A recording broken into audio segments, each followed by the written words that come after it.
Le mal de dos. Qui n'en a jamais souffert? Franchement, c'est quasi universel. Malheureusement, oui. Mais est-ce qu'on s'est déjà posé la question, et si les tensions au bureau, ces frictions, parfois quotidiennes avec les collègues ou même la hiérarchie, si ça pouvait être en quelque sorte la cause d'une douleur lombaire qui s'installe, une douleur chronique? C'est une question très pertinente. Eh bien, c'est justement la piste qu'a explorée une étude allemande assez récente, et c'est ce qu'on va regarder de plus près ensemble aujourd'hui. Tout à fait. On va décortiquer ça. Alors juste pour qu'on mesure bien de quoi on parle, quelques chiffres rapides.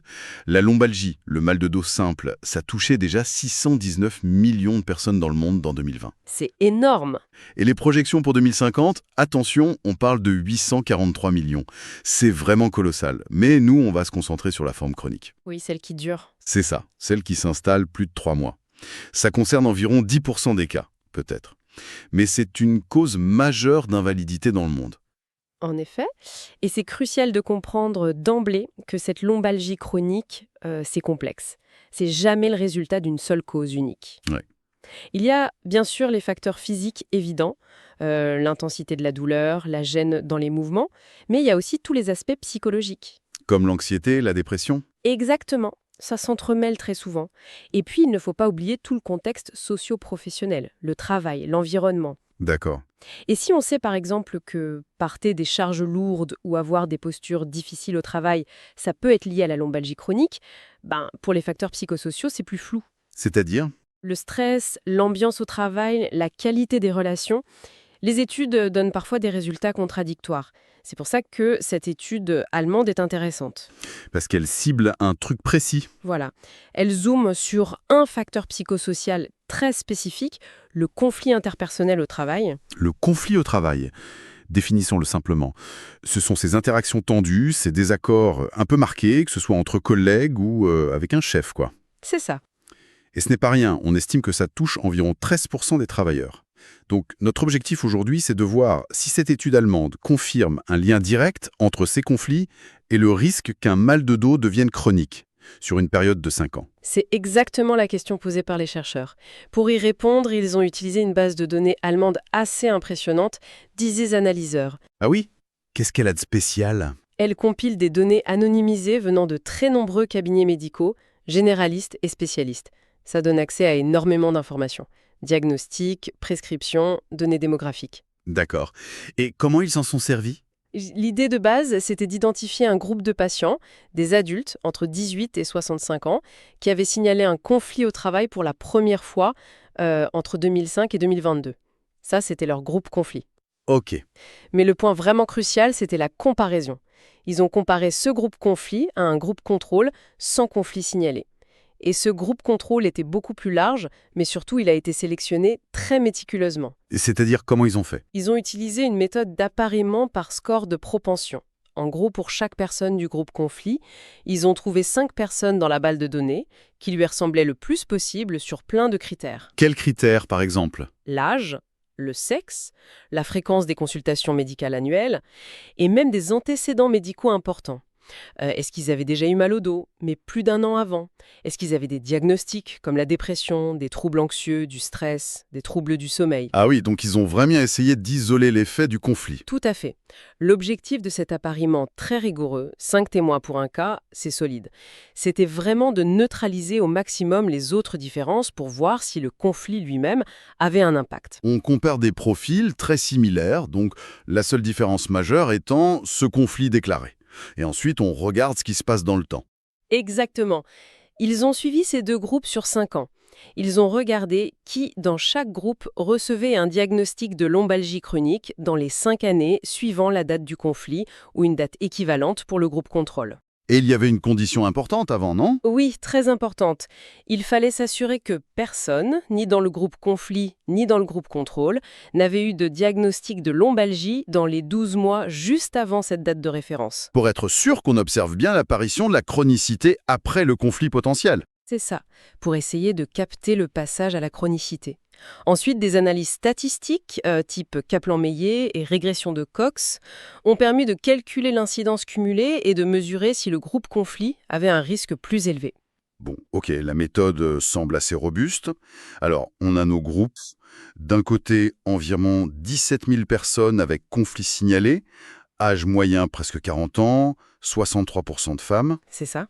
et de l'autre, un gros groupe contrôle de presque 85 000 personnes, sans conflit signalé, mais très similaire sur l'âge, le sexe, et même sur les anciens problèmes de dos, apparemment, hein. Oui, c'est un point intéressant. Environ 44% des gens dans chaque groupe avaient eu des diagnostics de lombalgie plus de 12 mois avant la date de référence. Donc sur ce point-là aussi, les groupes étaient comparables. D'accord. Alors, la grande question. Le résultat principal, est-ce que le conflit au travail fait pencher la balance vers la lombalgie chronique? Eh bien, attention, roulement de tambour. La première analyse, celle qui regarde tout le monde ensemble, elle est surprenante ou peut-être décevante, ça dépend du point de vue. Ah, Sur l'ensemble de ces plus de 100 000 personnes suivies pendant 5 ans, il n'y a pas de différence statistiquement significative entre les deux groupes. pas de différence. Du tout. Presque pas. On a environ 12% des personnes du groupe conflit qui ont développé une lombalgie chronique en 5 ans, contre 11% dans le groupe contrôle. C'est très proche. Ah oui, c'est minime comme écart. Le calcul statistique, le hazard ratio ou HR, est à 1,07, avec un intervalle de confiance qui va de 0,99 à 1,14. Comme cet intervalle inclut la valeur 1, on ne peut pas affirmer que l'association est significative globalement. D'accord, donc l'intuition de départ, tension au boulot égale mal de dos chronique, elle ne serait pas confirmée par cette étude, en tout cas pas pour tout le monde. On pourrait presque conclure que, bon, ça ne joue pas tant que ça. On pourrait être tenté de s'arrêter là, oui, mais ce serait vraiment dommage, parce que c'est justement là que l'étude devient passionnante. Ah, il y a un mais. Il y a un gros mais. En fait, les chercheurs ne se sont pas arrêtés à cette analyse globale. Ils ont affiné, ils ont regardé dans des sous-groupes plus spécifiques. Et là, le tableau change du tout au tout. D'accord, alors allons-y pour les détails. Où est-ce que ça devient intéressant? Quels sont ces fameux sous-groupes où le conflit semble avoir un impact réel? Alors, il y en a 3 principaux qui ressortent très nettement, de manière statistiquement significative. Premièrement, ça dépend du type de douleur chronique. Comment ça? Le lien entre le conflit au travail et la lombalgie chronique est avéré, il est significatif, mais uniquement pour les personnes qui développent une douleur chronique sans sciatique associée. Ah d'accord, donc pas quand ça irradie dans la jambe. Exactement. Pour ceux qui ont mal au dos, de façon chronique, mais sans cette irradiation sciatique, eh bien, le fait d'avoir vécu un conflit est associé à une augmentation du risque d'environ 13%. Le HR est à 1,13 et là, l'intervalle de confiance, 1,04-1,23, est entièrement au-dessus de 1. C'est intéressant ça. Ça suggère que la nature même de la douleur chronique qui s'installe pourrait être un peu différente selon le contexte conflictuel? C'est une piste que l'étude soulève, oui. Le deuxième groupe, et là c'est peut-être le résultat le plus frappant, Oui. ce sont les jeunes adultes, la tranche d'âge 18-30 ans. Les plus jeunes? Vraiment, oui. Pour eux, le fait d'avoir signalé un conflit au travail est associé à une augmentation du risque de développer une lombalgie chronique qui est assez notable, de l'ordre de 32%. 32%? C'est énorme. Oui, le hasard est à 1,32 avec un intervalle de confiance 1,15-1,55 qui confirme bien la significativité. C'est une augmentation considérable du risque pour cette population jeune. Waouh! Ça, c'est contre-intuitif, non? On imagine peut-être les jeunes plus résistants physiquement, moins sujets à la chronicité.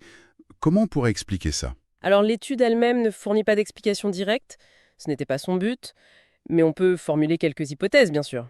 Par exemple? Peut-être qu'à cet âge-là, on a moins d'expérience pour gérer les conflits professionnels, moins de stratégies d'adaptation, moins de recul. Ou alors, peut-être que l'impact du stress psychosocial est différent sur un système musculo-squelettique qui est encore en développement ou en tout cas moins usé par des années de travail. C'est possible. Ce sont vraiment des pistes qui mériteraient d'être creusées dans d'autres recherches. D'accord. Donc, type de douleur, sans sciatique et les jeunes adultes. Et le troisième groupe significatif? Le troisième facteur important, ce sont les antécédents de lombalgie. Ah oui, comment ça joue? Le lien entre conflit et risque de lombalgie chronique est significatif uniquement chez les personnes qui n'avaient pas eu de diagnostic de lombalgie dans l'année, voire plus, précédant le signalement du conflit. Donc, ceux qui allaient bien, du dos récemment. Cela, le risque augmente d'environ 23%, HR égale 1,33, IC 95% égale 1,07, 1,40. Par contre, chez ceux qui avaient déjà un historique récent de lombalgie, eh bien le conflit nous semblait plus augmenter significativement le risque de passage à la chronicité. Alors attends, si je récapitule bien. Le conflit au travail semble avoir un impact plus marqué sur l'installation initiale de la chronicité. Et ça, chez quelqu'un qui n'avait pas de problème de dos récent, ça pourrait être l'étincelle qui fait que ça s'installe durablement. C'est exactement l'interprétation que suggèrent ces résultats. Le conflit pourrait agir comme un facteur précipitant, ou en tout cas aggravant, qui favorise l'installation de la douleur sur le long terme, mais surtout chez des personnes sans historique récent ou sans vulnérabilité préexistante connue en quelque sorte. Fascinant. Alors très concrètement, qu'est-ce qu'on fait de tout ça? On n'a pas d'effet global massif, mais on a des points chauds, des groupes bien identifiés. Les 18-30 ans, les personnes sans mal de dos récent, et pour un type de douleur sans sciatique. Qu'est-ce que ça change pour la prise en charge, par exemple, pour les médecins? L'implication la plus directe, c'est sans doute pour les professionnels de santé, et en particulier les médecins généralistes qui sont souvent en première ligne. Oui. Face à un patient qui commence à avoir mal au dos ou dont la douleur semble s'installer un peu trop longtemps, il pourrait être vraiment pertinent d'aller explorer la dimension professionnelle. Surtout si le patient correspond à l'un de ces profils, jeune, sans antécédents récents. Il faudrait poser la question, en fait. Oui, tout simplement. Demander s'il y a des tensions, des difficultés relationnelles, des conflits au travail. Ça ne devrait pas être une question taboue. L'étude suggère que ça peut être un facteur de risque de chronification important pour certains. Et ça ouvre une réflexion plus large sur le rôle du médecin, non? Absolument. Est-ce que le médecin peut ou doit aller au-delà du symptôme purement physique pour essayer de comprendre le contexte psychosocial du patient?